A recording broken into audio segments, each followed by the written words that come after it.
আমার ভাইরা, আমার বন্ধুগণ, সুলতান মাহমুদ গজনবী রহমাতুল্লাহ আলাইহির লাশ এলাকার উম্মতের উলামায়ে কেরামগণ ডাক দিয়ে বললেন, নিজে নিজে পণ্ডিতি করে তার কাফনের কাপড় খোলা যাবে না, তার চেহারা দেখতে হলে মাসআলা জানতে হবে। আরে বাবাজি,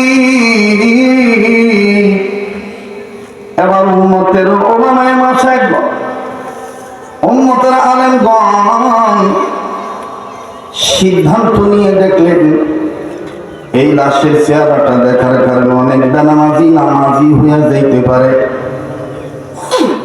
অনেক গুনাহগার বান্দা তওবা করে নেককার হয়ে যাইতে পারে, অনেক আল্লাহ ভোলা মানুষ আল্লাহওয়ালা হইয়া যাইতে পারে। মুখ খুললে খারাপ হবে না, ভালোই হবে। আমরা সবাই একমত হয়ে ফতোয়া দিয়ে দিলাম, আল্লাহ হওয়ার জন্য আল্লাহ বান্দার লাশের মুখ দেখা যায় যাচ্ছে। এবার বাবাজি,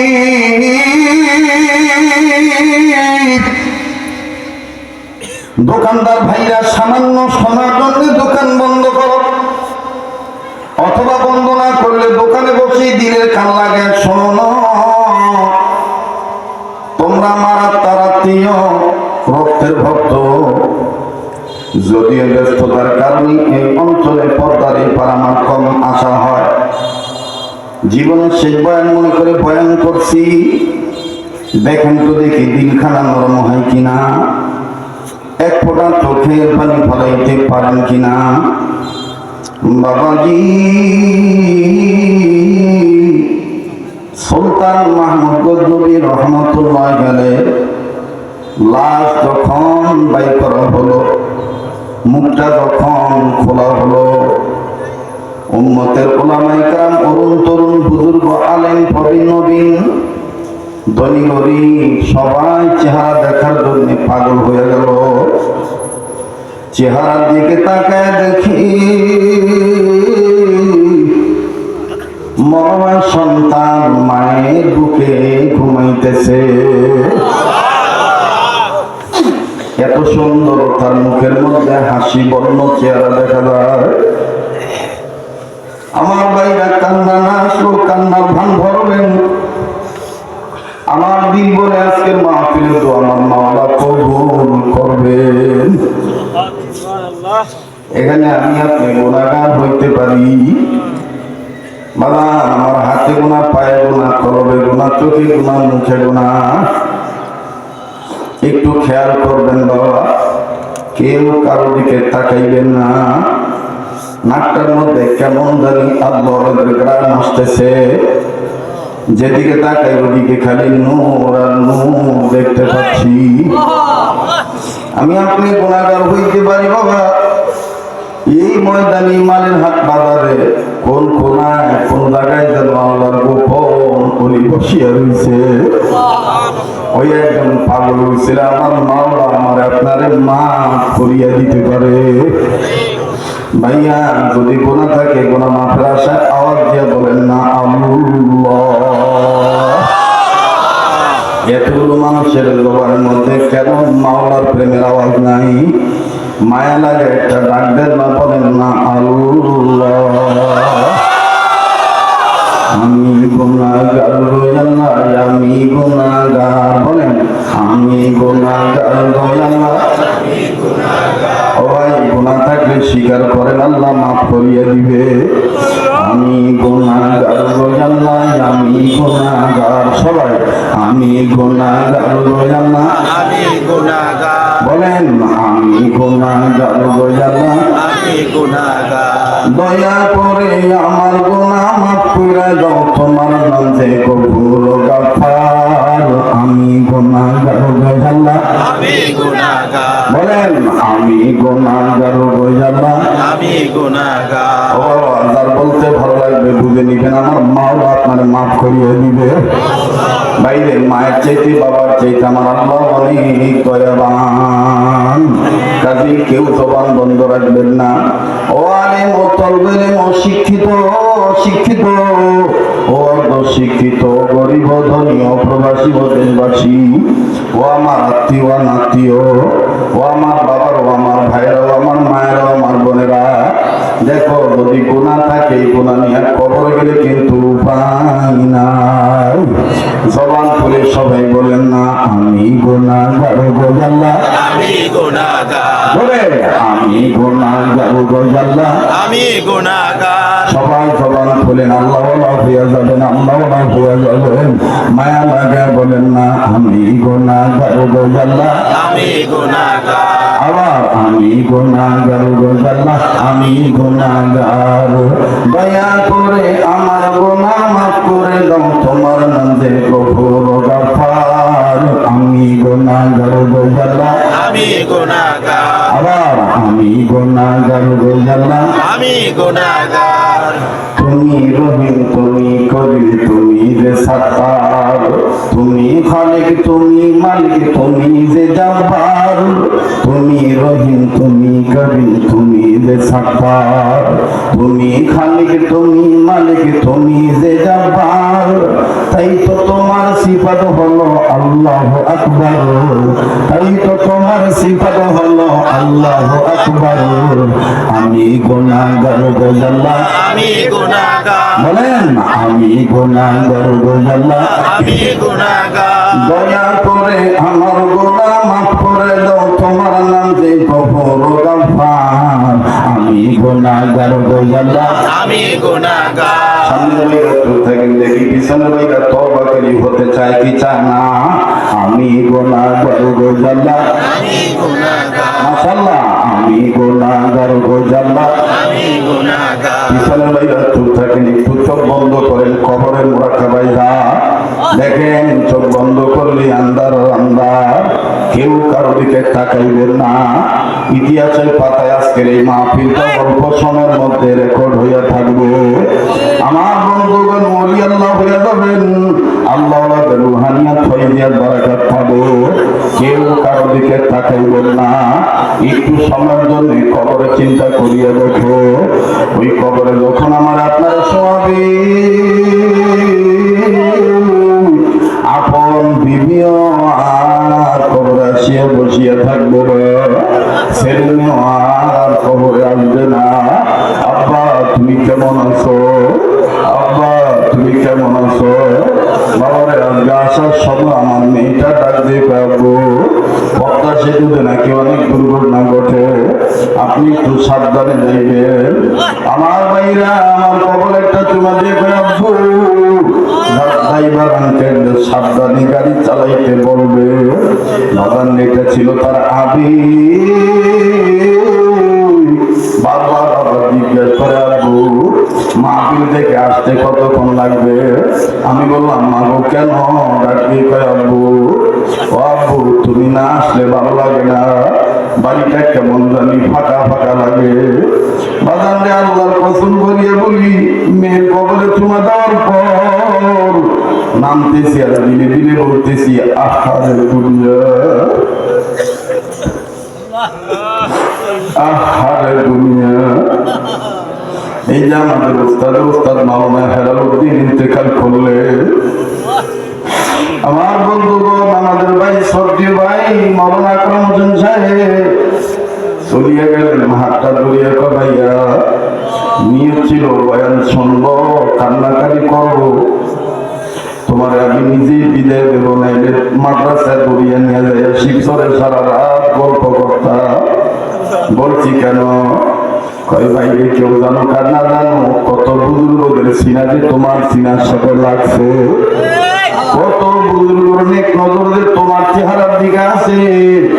আমি যখন ডাক দিয়ে বললাম মিয়া ভাই আমি আমার ক্ষমা সুন্দর দৃষ্টি দেখবে, আমি তো আপনার চেহারার মধ্যে হাফিজি হুজুরের ছাপ দেখতেছি, আমি তো আপনার চেহারার মধ্যে সৈয়দ ফজল করিমের ছাপ দেখতেছি। ও বাবা মিয়া ভাই আমার দিকে তাকাইয়া ডাক দিতে ভাই ভাই একবার গাড়িতে উঠতে দেয়, আবার গাড়ি থেকে নামে।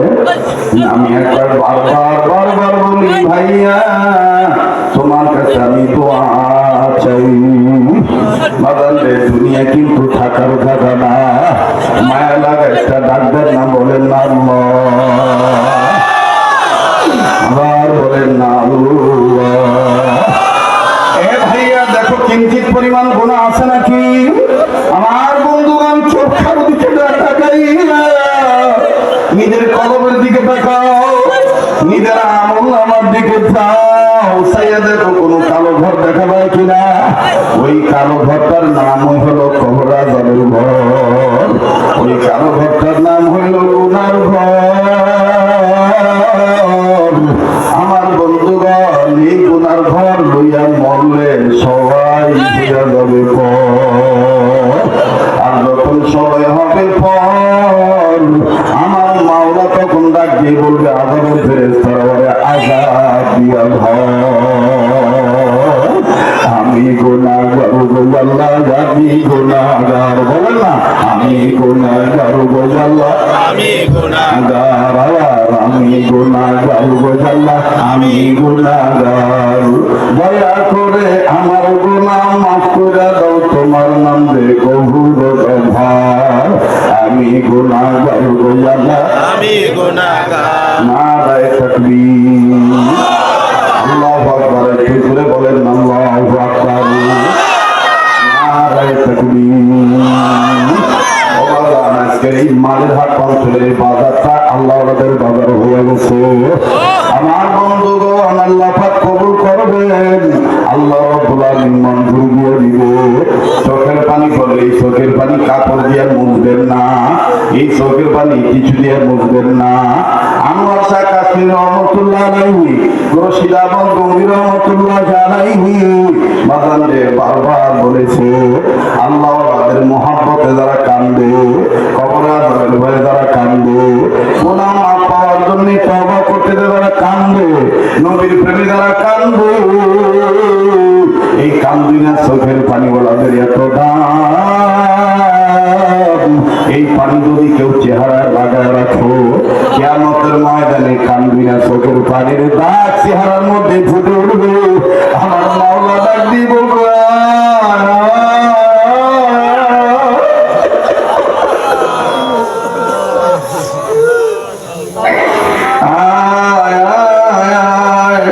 আমি তোর চেহারা দেখে বুঝে বলেছি নফসের ঢোকায় পড়িয়া গুনাহ করছি। আবার আল্লাহ ওয়ালাদের নিকটে বসে আমি মাওলার মহব্বতে কান্দি। ভাইয়া কি গুনাহ করছে যে চোখের পানি আসতে চায় না? মনে রাখবে এই কান্দিনা চোখের কিন্তু অনেক দাম। আমার ভাইয়া প্লিজ দেখেন, দিনটা নরম হয়নি। উম্মতে উলামায়ে কেরামরা সিদ্ধান্ত নিয়ে বলবে, সুলতান মাহমুদ গজনবী চেহারাটা একটু দেখাও। বাজার পিছন থেকে এক বুজুর্গ সুলতান মাহমুদ গজনবীর চেহারা দেখে কয়, আল্লাহর ওলি, এটা তুমি একলা কেমনি ঘুমাও, আমার কেন নিয়ে ঘুমাও না? ওই যুগের তিনি বড় আলেম ছিলেন। ওই বুজুর্গ ওই জায়গায় লাশটার সামনে নিয়ে পাশে দাঁড়াইয়া 2 রাকাত নামাজ আদায় করে ডাক দিয়ে বললেন, আল্লাহ, এই জীবনে কতবার নবী মুহাম্মদরে দেখলাম স্বপ্নের মাধ্যমে, কিন্তু সুলতান মাহমুদ গজনবী 1000 বছর এই লাশটা তার কবরে থাকলো, তারে মাটি পর্যন্ত ধরলো না, কাফনের কাপড়ও পছলো না। আমি একটু সুলতান মাহমুদ গজনবীর লগে আজকে রাত্রি কথা বলবো। আমার আর এই দুনিয়ায় থাকতে মন চায় না। এই ঘর আসল ঘর নয়, ওই ঘরে আমি যাব, সুলতান মাহমুদ গজনবীর মতন শান্তির ঘুম ঘুমাবো।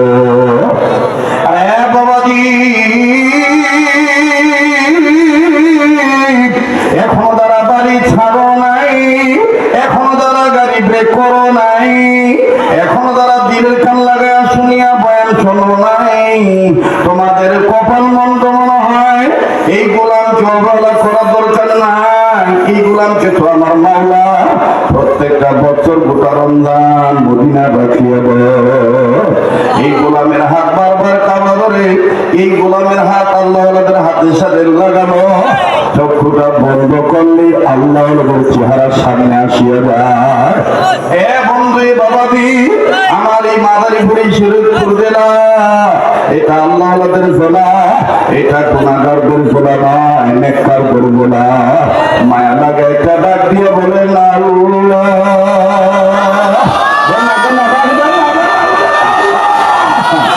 ভাইয়া, তোমার এই আল্লাহ ডাকে উচিলে যেন তোমার দাদার খবর আজাব বন্ধ হয়ে যায়।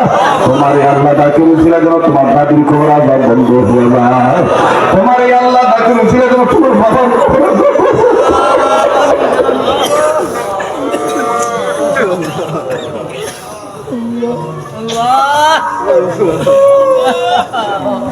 তোমার এই ডাকের উচিলে যেন তোমার মায়ের খবর আজাব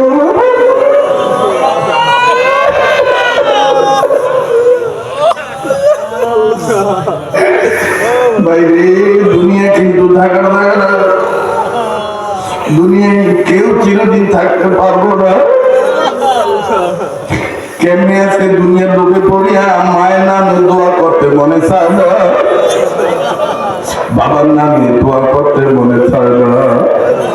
মনে রাখো, আজ যদি তুমি আমি মা বাবার জন্য কাঁদবি, আজ যদি তুমি আমি মা বাবার জন্য যদি দোয়া করি, তোমার মা তোমার আমার ছেলে মেয়ে কিন্তু তোমার আমার জন্য এইভাবে কেঁদে কেঁদে দোয়া করবে। এই যুবক, দুনিয়ায় যার বাবা নাই তার মতন বড় অভাবের কেউ নেই।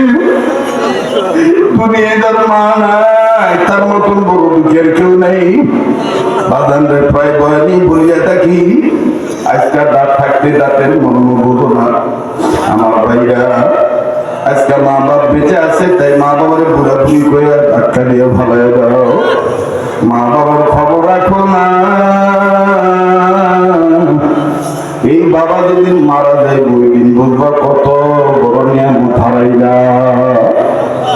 আমি প্রায় বলে বলিয়া থাকি, আমার নিজ মাদ্রাসার বারান্দা আসর নামাজ পড়িয়া বারদাল আসর মাদ্রাসার ছাত্রদের খেলার দৃশ্য দেখতেছি। মাদ্রাসার বারান্দার গ্রিল ধরিয়া মাঠের দিকে নজর করিয়া দেখতে পাইলাম ছাত্ররা বেশ সুন্দর খেলা করতেছে। বাগানে খুব খেয়াল করে কথাগুলি শোনা চাই। কেউ কারো দিকে তাকাইবে না, নিজের চিন্তা নিজে করবে। মান আরাফা নাফসাহু ফাকাদ আরাফা রাব্বাহু, যে নিজের চিহ্ন সে আমার আল্লাহ চিহ্ন। আমার ভাইরা, মাদ্রাসার মাঠের দিকে নজর ধরা পড়লো, ছাত্ররা বেশ সুন্দর খেলাধুলা করতেছে।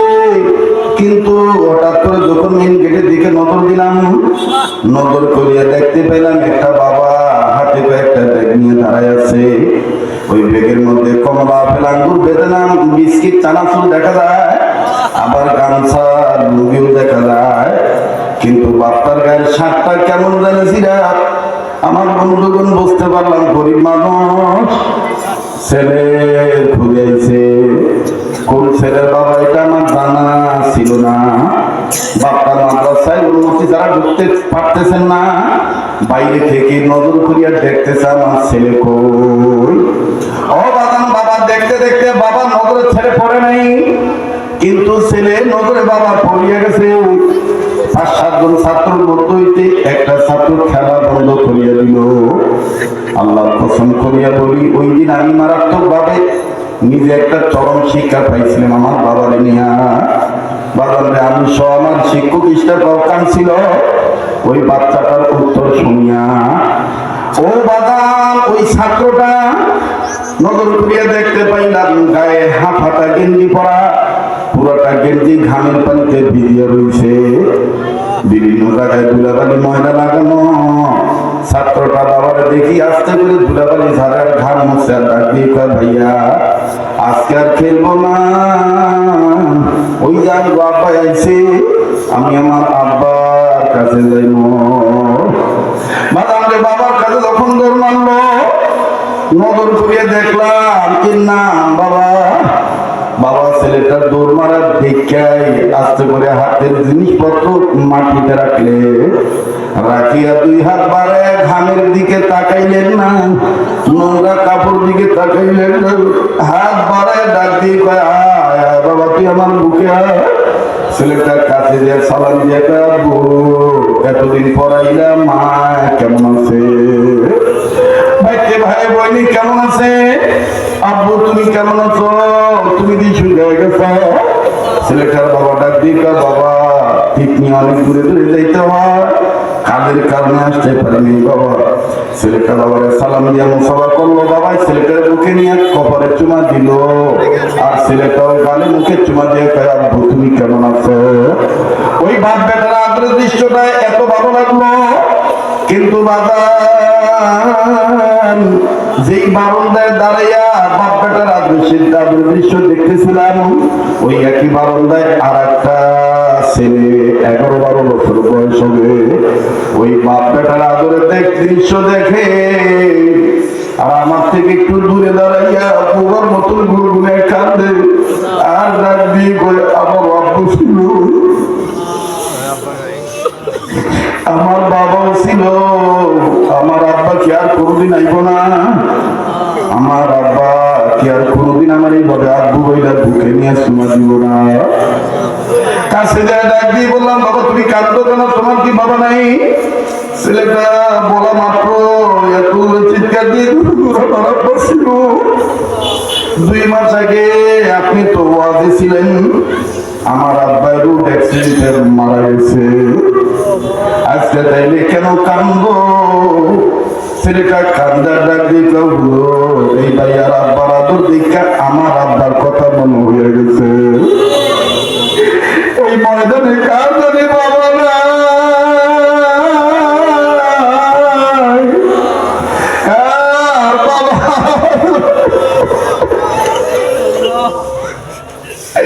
কার বাবা জানি কবর দিকে কান্দার ডাক দিয়ে বাবারে কার জমির উপরে ঘর বানায় রইছ, সুন্দরী বউ নিয়ে রইছ, বলা মেয়েরা আদর করো, এই জমি তো বাবা আমারই ছিল, এই জমি জমা ভোগ করতে আছো, কিন্তু আমার জন্য আলেমদের মাহফিলে যাই একটু কান্দো না বাবা, বাবার কবরে যা খবর পাইবা দুনিয়ায় যদি কোনো ছেলে মেয়ে তার বাপ মার জন্মে কাঁদবে, ছেলে মেয়ের কান্নার উচিরা বাপ মার কবরে আজাব আমার আল্লাহ মাফ করিয়া দিবে। বাজার এটা আমার কথা নয়, হাফাজারি মাদ্রাসার একজন বুজুর্গ আলেম ছিলেন যার নাম মাওলানা জমিরুদ্দিন রহমতুল্লাহ আলাইহি, তিনি তার কিতাবের মধ্যে লিখছেন দুনিয়ার কোন ছেলে মেয়ে যদি পৃথিবীর কোন এক জায়গায় থেকে লা ইলাহা ইল্লাল্লাহু মুহাম্মাদুর রাসূলুল্লাহ সাল্লাল্লাহু আলাইহি সাল্লাম একবার যদি কালেমা তৈয়বা পাঠ করে, ওই ছেলে মেয়ের মা বাপ যদি কবরের বাসিন্দা হইয়া থাকে, এই ছেলে মেয়ে একবার কালেমা পাঠ করার কারণে আমার আল্লাহর সাথে সাথে বাপমার কবর আযাব মাফ করিয়া দিবে। ও ভাইয়া আর কিছু পারি আর না পারি, আলেমদের নেক সহবতে থাইকা তো লা ইলাহা ইল্লাল্লাহ বলতে পারি। আমার ভাইরা মায়ের দরদ বাবার দরদ যদি অন্তরে থাকে, মায়ের আগে একটা ডাক দেন না, বলেন না আল্লাহ, দেন না দেন না দেন না ডাকে দেন না,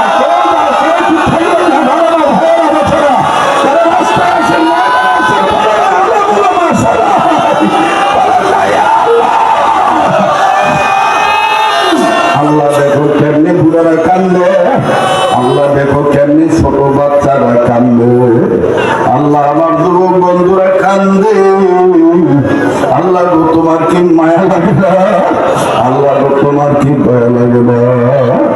ও আল্লাহ আমি জানি না কার মা বাপ দুনিয়ায় নাই, আবার কার মা বাপ জানি অসুস্থ হয়ে বিছানায় পড়িয়া রইল, আল্লাহ গো আজকে আমাদের ডাকের করুন